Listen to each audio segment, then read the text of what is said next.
Assalamualaikum warahmatullahi wabarakatuh. Perkenalkan, nama saya Ayu Dwi Intan Pratiwi dari kelas A12 Prodi PJJ-PAI di Universitas IAIN Syekh Nurjati Cirebon. Dalam video saya kali ini, saya akan sedikit membahas mengenai materi PAI kelas 7 semester Kasal dengan tema indahnya kebersamaan dengan sholat berjamaah. Video ini saya buat untuk memenuhi salah satu tugas mata kuliah kreatif konten pembelajaran PAI yang diampu oleh Ibu Dr. Niki Trisakong MPD. Oke, mari kita lanjut ke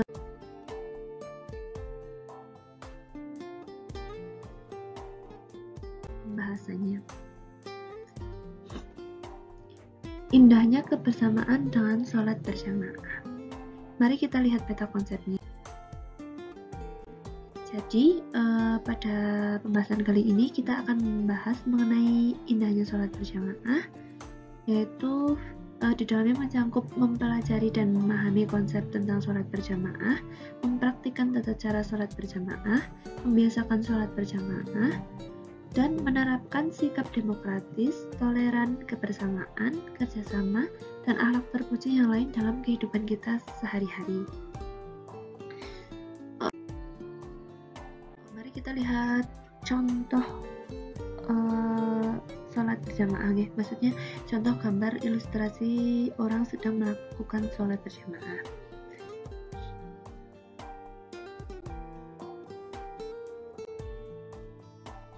Nah, tahukah kamu apakah sholat berjamaah itu? Mungkin ada yang berpendapat, oh enggak bu, sholat berjamaah itu adalah sholat yang dilakukan secara bersama-sama, atau sholat yang dilakukan lebih dari satu orang, bisa 2 orang, 3 orang, dan seterusnya. Nggih, benar.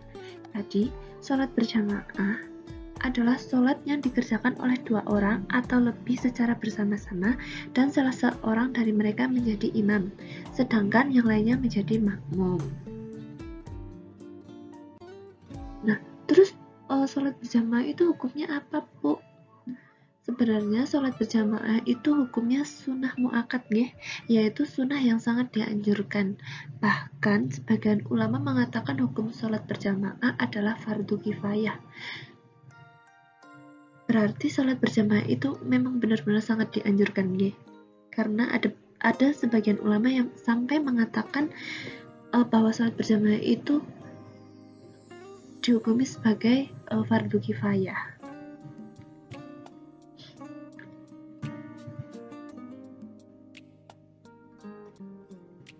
Keutamaan sholat berjamaah bila dibandingkan dengan sholat sendiri, itu pahalanya dilipat gandakan menjadi 27 derajat.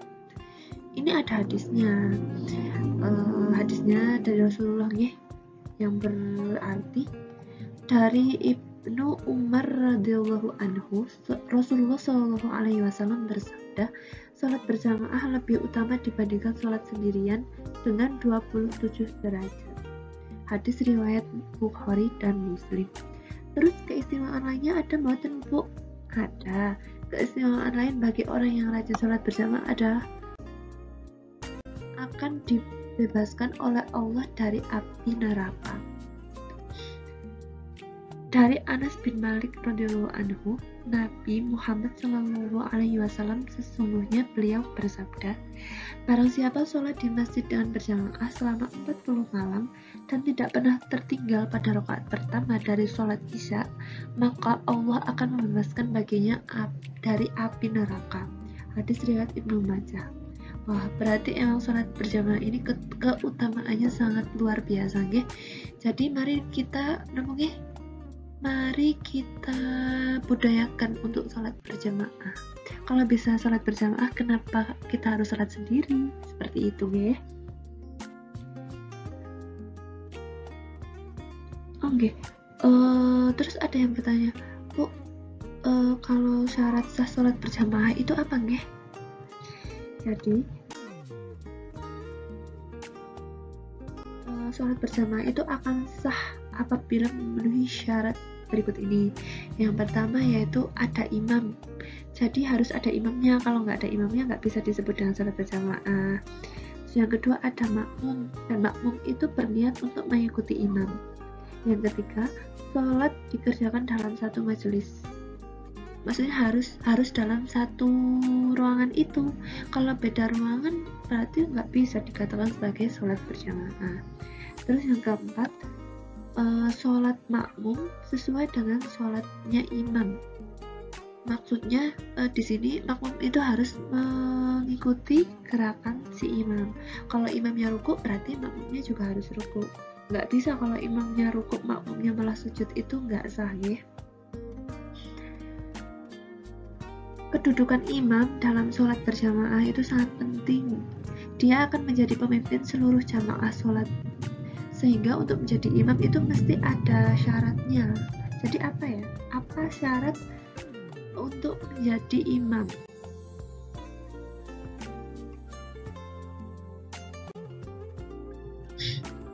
Yang pertama itu mengetahui syarat dan rukun sholat serta perkara yang membatalkan sholat. Yang kedua, fasih dalam membaca ayat-ayat Al-Quran. Yang ketiga, paling luas wawasannya agamanya dibanding yang lain. Yang keempat, berakal sehat, jadi dia tuh nggak gila gitu. Yang kelima, balik itu sudah dewasa, sudah nopo nggih, sudah dewasa. Terus yang keenam, berdiri pada posisi paling depan. Yang ketujuh, seorang laki-laki. Tapi kalau mau perempuan juga sebenarnya boleh menjadi imam. Kalau makmumnya itu perempuan semua dan di dalam pas itu tuh adanya cuma perempuan, nggak ada laki-laki, itu boleh seorang perempuan jadi imam. Dan yang terakhir, tidak sedang bermakmum kepada orang lain. Terus Bu, kalau syarat menjadi makmum napa mawon? Ya, jadi syarat sah menjadi makmum itu ada 5. Yang pertama yaitu makmum berniat mengikuti imam. Yang kedua, mengetahui gerakan sholat imam. Yang ketiga, berada dalam satu tempat dengan imam. Yang keempat, posisinya di belakang imam. Dan yang terakhir, hendaklah sholat makmum sesuai dengan sholat imam. Misalnya imamnya lagi mau sholat asar, berarti makmumnya juga harus sholat asar. Nggak bisa makmumnya malah sholat maghrib, itu nggak bisa, itu nggak sah ya. Terus di sini itu makmum itu dibagi menjadi 2. Ada yang namanya makmum masbuk dan makmum muwafiq. Makmum masbuk itu apa, Bu? Ya, jadi makmum masbuk adalah makmum yang tidak sempat membaca surat Al-Fatihah bersama imam di rakaat pertama. Sedangkan makmum muwafiq ialah makmum yang dapat mengikuti seluruh rangkaian sholat berjamaah bersama imam.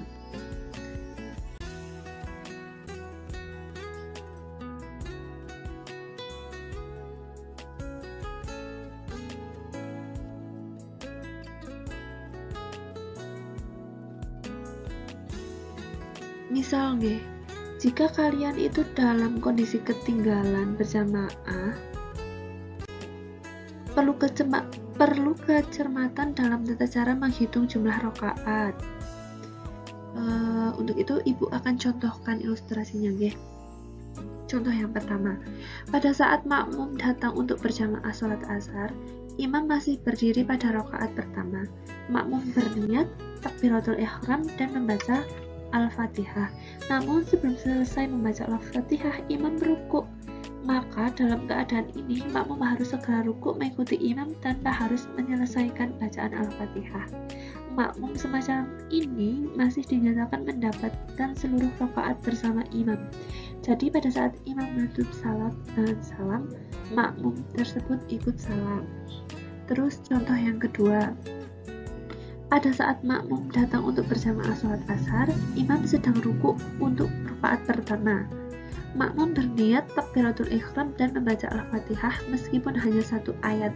Lalu makmum segera rukuk mengikuti imam tanpa harus menyelesaikan bacaan Al-Fatihah.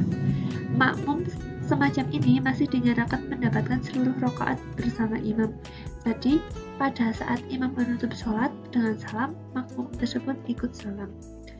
Terus contoh yang ketiga, pada saat makmum datang untuk berjamaah sholat asar, imam sedang iktidal atau sujud untuk rakaat pertama. Makmum berniat takbiratul ihram dan langsung iktidal atau sujud bersama imam. Pada saat imam menutup sholat dan salam, makmum berdiri untuk menambah kekurangan rakaat yang belum selesai. Ya. Terus kalau kita mau sholat berjamaah mesti ada halangan yang bisa terjadi gitu. Jadi sholat berjamaah dapat ditinggalkan kemudian melakukan sholat sendirian jika terjadi hujan yang mengakibatkan susah menuju ke tempat sholat berjamaah, adanya angin kencang yang sangat membahayakan, sakit yang mengakibatkan susah berjalan menuju ke tempat sholat berjamaah, sangat ingin buang air besar atau buang air kecil, dan karena baru makan makanan yang baunya sukar dihilangkan. Jadi hal-hal itu bisa membuat kita untuk tidak ikut sholat berjamaah.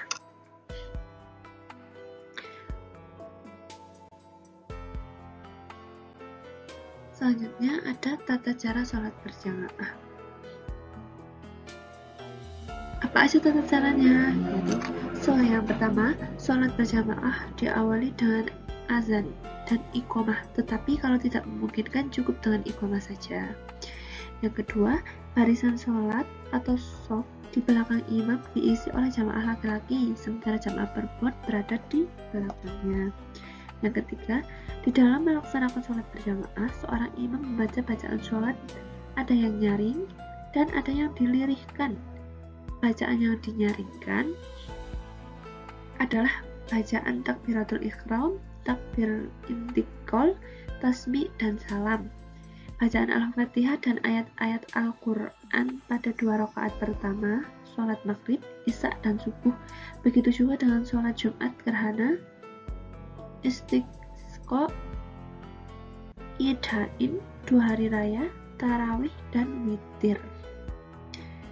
Bacaan amin bagi imam dan makmum setelah imam selesai membaca Al-Fatihah yang dinyaringkan. Lalu yang keempat, makmum harus mengikuti gerakan imam dan tidak boleh mendahului gerakan imam. Yang kelima, setelah sholat imam membaca zikir dan doa bersama-sama dengan makmum atau membacanya sendiri-sendiri.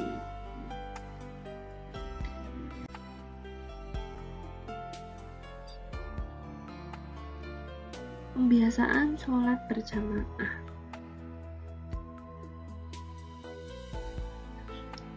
Perbandingan pahala antara sholat sendirian dengan sholat berjamaah yaitu 1 berbanding 27 derajat. Hal ini karena sholat berjamaah memiliki keutamaan. Jadi keutamaannya itu apa sih? Kok bisa sampai sholat berjamaah itu pahalanya itu 27 derajat lebih banyak daripada sholat sendirian? Yaitu yang pertama, karena bisa menjadi ladang untuk menjalin silaturahmi antar sesama. Yang kedua, mengajarkan hidup disiplin, saling mencintai dan menghargai sesama manusia. Yang ketiga, menjaga persatuan, kesatuan, dan kebersamaan. Yang keempat, menahan dari kemauan sendiri atau egois. Jadi kalau sholat berjamaah itu nggak bisa egois, dia harus manut ke imam. Nggak bisa kalau imamnya lama banget sih, nggak rukuk, aku mau rukuk duluan, itu tidak bisa nih. Terus yang kelima, mengajarkan kepatuhan seorang muslim kepada pimpinannya.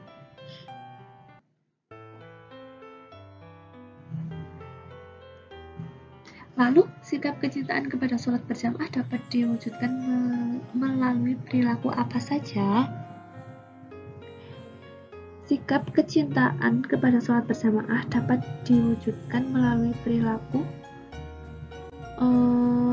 Yang pertama itu, ketika masuk waktu sholat, segera menuju ke masjid dan memandangkan atau mendengarkan azan.